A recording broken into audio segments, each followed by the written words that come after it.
Hi guys, it's Dave in real life and welcome to this IRL Movies Worst to Best Nightmare on Elm Street series video.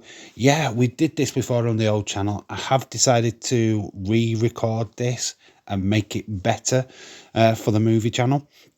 So yeah, we did have a look at all of the Nightmare on Elm Street movies, ranking them worst to best. So we are going to have a look at some of the beginning of the Nightmare on Elm Street franchise, and we are going to start off with the god awful at number 9, and that is Freddys Dead. Yeah, Freddys Dead is probably one of the worst films out there. It does take comedy to the next level. It is the Hanna-Barbera of the franchise. I don't know where they were going with this. It didn't really feel like they was putting the cherry on top of the big massive cake at the end of the day. It seemed a bit flat for the Nightmare on Elm Street franchise, to be fair. They could have done a hell of a lot more with this movie, but it is what it is. It is at number 9. It is the worst one of a bunch. And yeah, I just feel that this could have been a hell of a lot better movie. We have done watch-alongs for this on the old channel as well. And I think the makeup of Freddy Krueger was pretty poor in this movie. Just all about this film didn't quite work for me as a way of finishing off a franchise that is as big as Nightmare on Elm Street. This didn't really cut it. And no wonder Wes Craven would come back and do a new Nightmare, which will be ranked later on in the video, of course. But yeah, Rachel Tallahay was the director. She had been a producer of the other Nightmare on Elm Street movies as well. So yeah, I just felt really shocked for her, really. She didn't really get the best of movies here. And yeah, the script was pretty poor. There is so much that could have been done with this movie. I'm 100% sure of that. So yeah, we are going to have a look at the next one on the list. Hopefully. I am redoing a voiceover for this. So yeah, obviously Johnny Depp also starred in this, and having starred in the original movie as well. His cameo didn't really make that much sense. So yeah, if you saw there, my hand flicked into the shot. I did try and cover it up with the Freddy Krueger thing. Yeah, the fact that this was shot in 3D as well didn't help this movie. In fact, it became too much of a distraction rather than helping the movie along. The fact that they had to instruct you to put the 3D glasses on at the end did not help.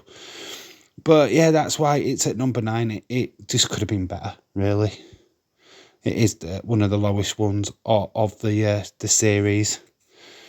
And yeah, we are going to move on, I believe, now to number 8 in the list of worst Nightmare on Elm Street movies.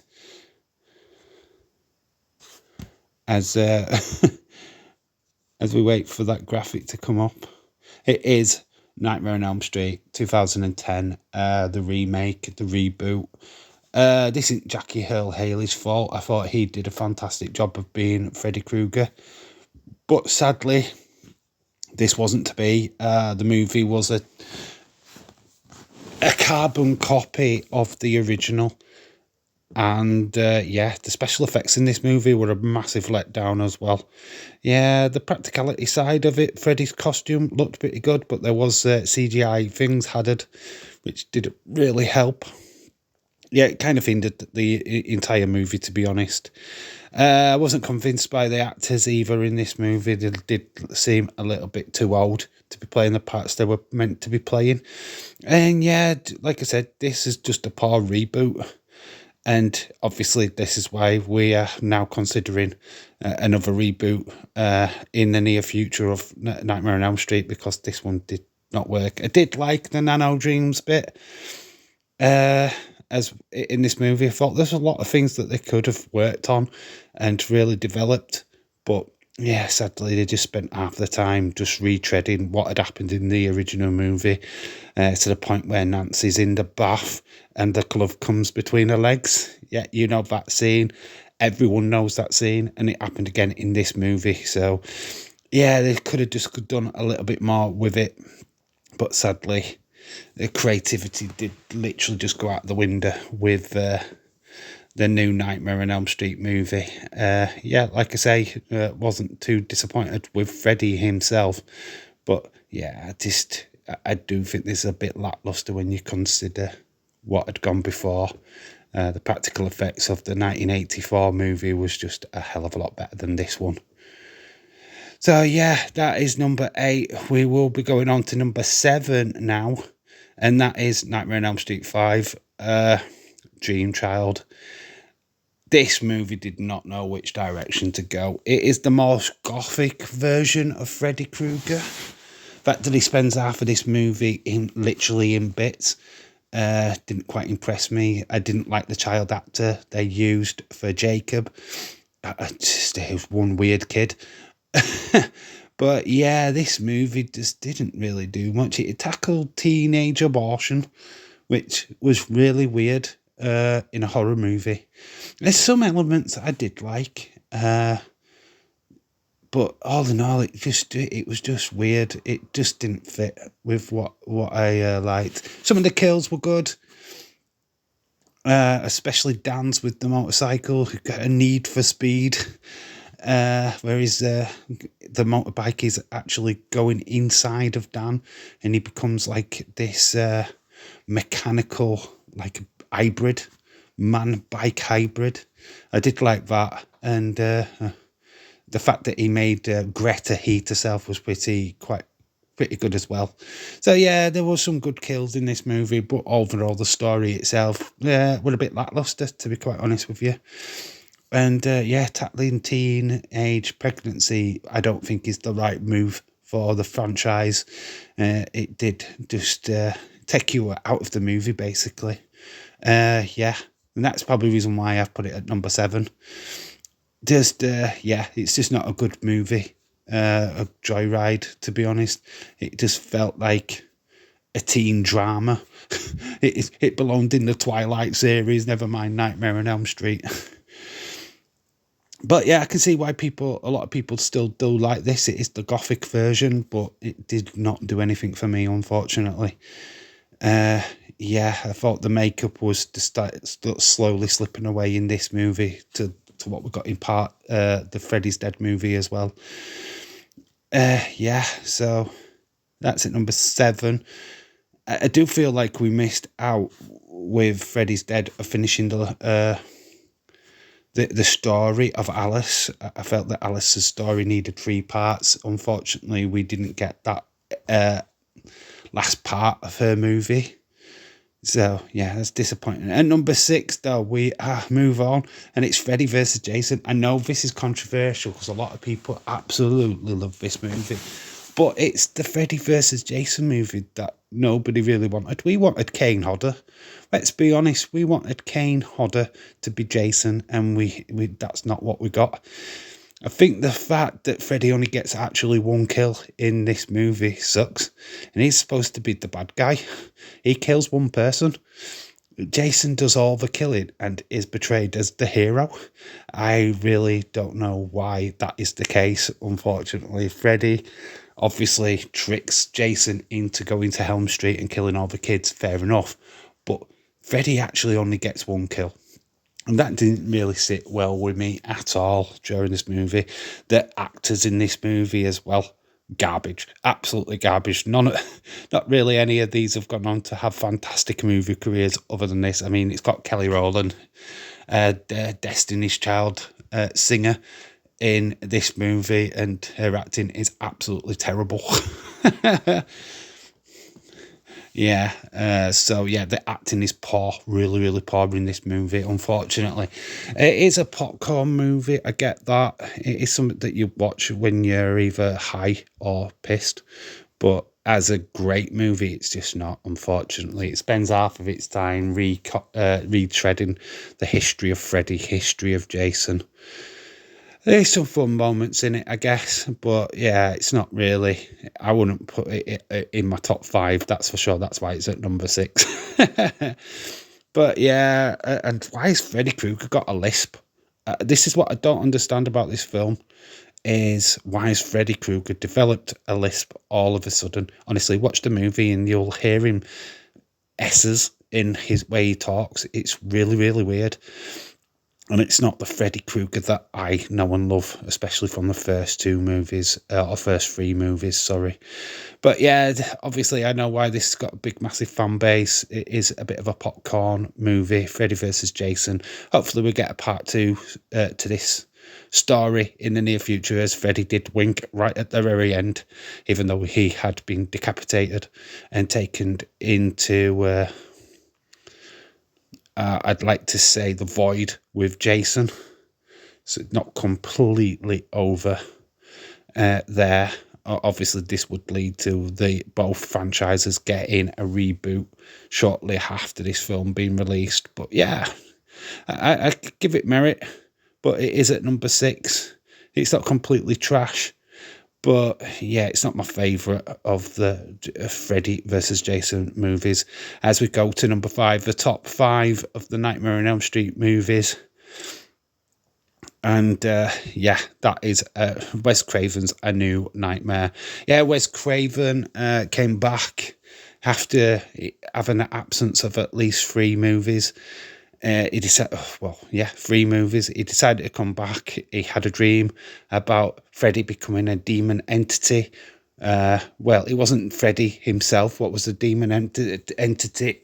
It was a demon entity what took the form of Freddy Krueger. As the franchise had finally finished, this demon had latched onto the image of Freddy Krueger and decided to try and cross over from his realm to reality through Eva Landenkamp, who reprised her role as Nancy, and came back. And we actually see her play Heather Landenkamp, as we do Robert Englund plays himself. Wes Craven also makes an appearance in this movie, as well as Robert Shea. In fact, Robert Shea pretty much makes a cameo in all of the Nightmare on Elm Street movies in one way or another. But yeah, seeing Eva playing Eva, and she's got a young son, Dylan, as well. It's not too bad. It can be a bit cringe at places where he's doing the Freddy Krueger voice with the finger knives like butter knives stuck to his fingers. But yeah, it's not a bad movie. I don't mind this one as much. It's a nice little recall after the garbage that we had with Freddys Dead. It was nice to get this as a proper note, a nice little caveat, if you will, on the Nightmare on Elm Street series. But at number 4, we have got Nightmare on Elm Street 4, The Dream Master. I don't know why I like this movie so much. Maybe it's just the soundtrack. Maybe it's because it's the MTV Nightmare on Elm Street. I actually just love this film. I love the story that they tried to say, that Alice starts off the movie being quiet and a daydreamer. By the end of the movie, she's kicking Freddy's ass all over Dreamland, which is really cool. Obviously, Freddy develops more storyline as well. He is now a gatekeeper for some reason. It's only this movie that they even mentioned this. And there's an old nursery rhyme thing, what is connected to in the Dream Master nursery rhyme. There's lots of stuff in this. Fantastic little film. Like I said, it's the build-up of all the other characters. They give little items to Alice as they die, because Alice literally is feeding Freddy. No, I didn't like the fact that they changed Kirsten. Horrible choice. I mean, Tuesday Night is just terrible. She can't act for shit. I'm glad that she kept with her singing career, to be quite honest with you, because she sucks in this movie really bad. She whispers a lot. It's just not cool. I mean, this is a Rennie Harland movie. He went on to do Die Hard 2. It's a great starting point. He even begged. He literally camped outside Robert Shea's office for the chance to direct this movie. I mean, quite legendary, really. Rennie Harland, obviously a big name now in the director's world, but yeah, he started off with Nightmare on Elm Street 4. So yeah, Nightmare on Elm Street 4 is the reason why it's pretty much at number 4 in my list. I absolutely love this film, as you could probably tell with my tone. Obviously, it did further on the story. We did lose the characters that died in part 3. From part 3, they died really early on in this movie to set up the new characters. I'm so surprised when they do this, that the people at the high school don't know of any of the deaths that have gone before. It's quite amazing. How do you not know that these kids have died before? There's like been 3 movies before this one with lots of deaths. How do these kids not know that there's this psycho dream killer? It's quite bizarre. But yeah, it's to spend the movie trying to convince these people that if they fall asleep, they could die. It seems to be quite the weird formula for me. Yeah, but the Nightmare on Elm Street 4 is at number 4. I do like this film. And I would advise people to go and watch it if you haven't already. But we are going to get closer to the top 3 films of Nightmare on Elm Street. And of course, at number 3 is that very controversial Nightmare on Elm Street 2, Freddys Revenge. I absolutely love this film, actually. It's the last of the actual scary Freddy Krueger movies. I do think, obviously, they go in a more commercial stance with Nightmare on Elm Street 3, just shortly after this, with Freddy wisecracking and dropping the one-liners. But this is where he was more serious. Obviously, the sad thing about this film is that they didn't explain why Freddy needed Jesse to go kill for him. I think that kind of missed that out, and why they decided that they blurred the lines between reality and dream. You know, with how he killed Coach Schneider with the balls and the towels and stuff like that. They could have explained that a hell of a lot better, in my opinion. Obviously, with Jesse now having the ability to manifest Freddy at any moment. Also, blurring the lines between reality and dream in an instant. Yeah, there's good elements to this. Unfortunately, just not executed the way that it could have been. And I felt that it didn't really fit the Nightmare on Elm Street narrative. The fact that we're suddenly missing John Saxon as Lieutenant Thompson. Where did he disappear to? And what happened to Nancy? We never really had this explained. All we got was a diary, what was left in Jesse's bedroom. And we've got to address it, the gay undertone of this movie. It is classed as the gay Nightmare on Elm Street movie. Obviously, Mark Patton, who played Jesse, was an open homosexual.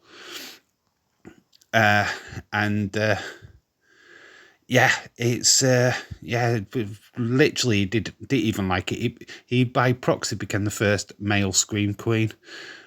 He wasn't ready to actually come out and felt that this was forced upon him with this movie. But still, it was just a great film.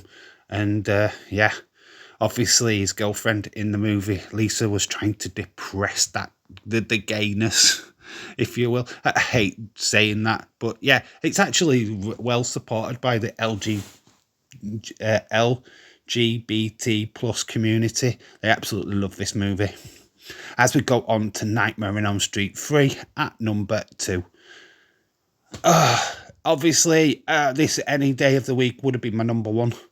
But obviously, we've got to look at it in a certain way. This is a fantastic movie and a fantastic sequel to of any genre, to be quite honest with you. It further along the storyline set up from the first movie. It has some great acting in it. I absolutely love Patricia Arquette in this movie. She is absolutely fantastic. Also, you've got a very young Florence Fishburne Just the cast to this movie is fantastic. The great storyline. All the kids at Western Hills struggling with their dreams. And then finally they get the answer when Nancy Thompson turns up as a dream psychologist and helps them battle Freddy. This is a fantastic little film. And honestly, I feel like it is the best sequel. If they'd have left the franchise here, I think we'd have all left pretty happy. As you can probably tell, this is probably one of my favourite Nightmare on Elm Street films. But I think the original, unfortunately, just about pips it at number one. I mean, I do to and fro. I've got to admit, I have days where I put 1 second and 2 first. I'm sure a lot of you guys who watch Nightmare on Elm Street movies do the exact same thing. But yeah, part 3 is fantastic. It has got Zsa Zsa Gabor in it, who gets killed by Freddy. It has got some classic one-liners. Great movie. But at number 1, obviously, it's the original, the scariest Nightmare on Elm Street. Honestly, I was about 13 years old when I first watched this movie, and I didn't really watch horror films before this. And this was just the one what scared the living Jesus out of me. The practical effects in this movie are still on point today, or a little bit cheesy, I guess. But the Tina kill, oh my God, that dragging her up the walls and across the ceiling. I mean, this has been emulated 1,000 times by many other movies. They did use a tilted stage, which they literally turned it fully around. So when you see her scrambling on the floor, it looks like she's on the ceiling. She isn't. She's on the floor. It was very weird how they did it, and caused a lot of complications when they came to the Glen death scene, where blood was all over the place. Even caused a lot of technical difficulties as well. But yeah, this is my favourite Nightmare on Elm Street film. It stars very young Johnny Depp in it as well, his first acting role. It's just a great film, and it introduced Freddy Krueger to the cinema world as we would grow to love him over the years. This is the first scariest carnation of the man of our dreams, Freddy Krueger. So yeah, like I said, it flip-flops. It goes from Nightmare on Elm Street 3 to Nightmare on Elm Street 1, which would be my number 1 film. But obviously, this one scared me the most, as you can now see my arm going into shot. Yes, I did try to cover myself up. This is a video which was from the Dave in Real Life channel from over 2 years ago. It has been rehashed. So yeah, if you see my arm, it's not Freddy Krueger attacking the screen. It is just me just covering up my own self and doing a voiceover for this video. So yeah, let me know, what is your top 9 Nightmare on Elm Street movies? Where are you putting these movies in your list? Which one is your favourite Nightmare on Elm Street movie? Let me know in the comment section below. Obviously, Nightmare on Elm Street, pop culture classics. Freddy Krueger is a massive pop culture icon, and very much still relevant today. Even mentioned a lot in TV shows, mentioned a lot, like a new remake coming really soon. Robert Englund still going to signings under that banner of Nightmare on Elm Street. You know, you just can't get away from Freddy. So yeah, 1, 2, Freddy's coming for you. 3, 4, you better lock your door. 5, 6, grab crucifix. 7, 8, you better stay up late. 9, 10, you'll never sleep again. So yeah, that is it. I've been Dave in Real Life. This is the IRL Movies channel video, and it is the best, worst to best Nightmare on Elm Street video. Hopefully you've enjoyed this. Use the comment section below. Let me know how you rank your Nightmare on Elm Street movies, and let me know what movies you would want me to rank in the future. And yeah, sweet dreams, my little peeps, and I will see you in a future video. I've been Dave in Real Life. This is IRL Movies, and yeah, sweet dreams. And yeah, I'll catch you in the next one.